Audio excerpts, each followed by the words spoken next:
In this video, we're going to talk about what many students consider to be the worst or the meanest or the baddest SAT math question, and it's called Revisited because we're going to find an extremely short way to solve it. Okay, so in the class of P students, the average arithmetic mean of the test scores is 70. In another class of 8 students, N students, the average of the scores for the same test is 92. When the scores of the two classes are combined, the average of the test scores is 86. What is the value of P over N? So this question will appear most likely on section 4, might as well appear on section 3 in the SAT exam.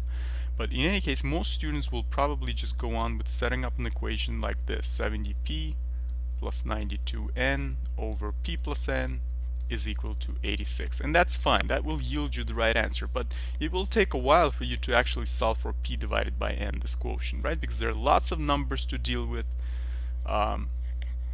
right? Huge numbers, relatively huge numbers, right? So how about we actually think of each class having an average of 86. Each class average is 86, right? Because if each class has an average of 86, the combined average will also be 86, right? So let's take a look at the first class, P students, and each student scores on average is 70. So to get to 86 for class 1, each student will need a 16-point improvement, right? So 16p, the product of the number of students in that class and the improvement for each student in points, represents sum of scores to be added in class 1 to bring its average to 86. And similarly, in the second class, there are n students, so each student will need to score 6 points less to get to 86 class average, right? So we have 6n, right, the number of students, and each student of those n needs a 6-point drop, right? So 6n represents the sum of scores to be subtracted in class 2 to bring its average to 86. So in order for this whole thing to work, in order for each class average to be 86, these two deviations, the sum of these deviations, must be set equal. 16p must be equal to 6n.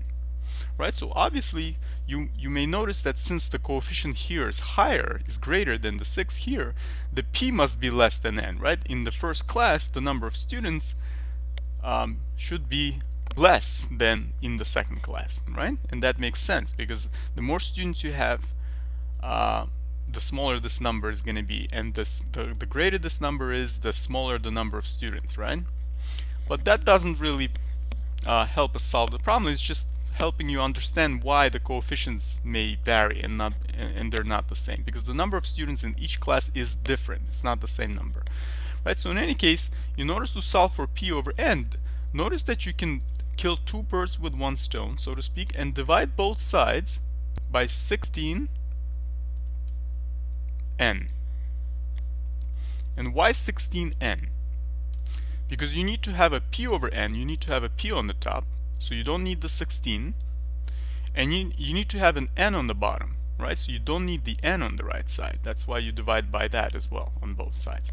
So you see, you save time by that. So as a result, p over n is equal to 6 over 16, right? And the GCF here is going to be 2 for both 6 and 16. You divide by that.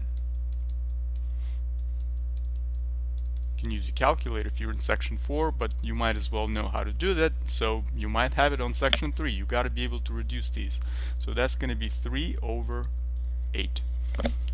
So I hope this was helpful. This really saves time, and you're avoiding these crazy long numbers. Unless you are really into math, unless you really enjoy it, you might as well just avoid this and use a shortcut like that to save time. Because what if you have only 30 seconds for this problem and then the clock is striking?